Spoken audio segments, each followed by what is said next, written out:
Welcome to Sweet Life Beat Life. We hope this video helps. In this video, I will explain how to make delicious oxtail pho. First, you'll want to prepare your oxtail carefully. Begin by rinsing about 3 to 4 pounds of oxtail under cold water to remove any impurities. Then, blanch the oxtail in boiling water for about 10 minutes.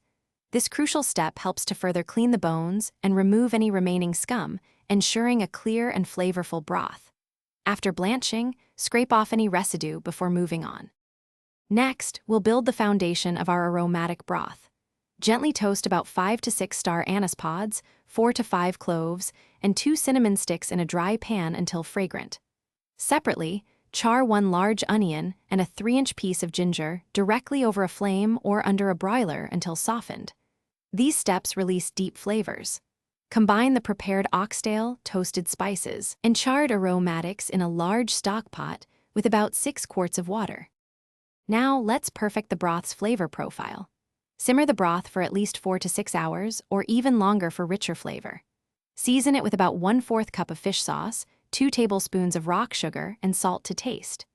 Throughout the simmering process, regularly skim any fat or impurities from the surface to ensure a clear broth. Once done, carefully strain the broth through a fine mesh sieve, discarding the solids, for a beautifully clear and flavorful base. Finally, it's time to assemble your delicious oxtail pho. Prepare about 1 pound of flat rice noodles according to their package directions. While the noodles cook, carefully remove the tender oxtail meat from the bones and slice it thinly. Ladle the hot, clear broth over the noodles and meat in a bowl. Garnish generously with fresh herbs like cilantro and basil, a squeeze of lime, and sliced chilies for that authentic, vibrant flavor. Enjoy your homemade pho. Thanks for watching. Consider subscribing if we helped you.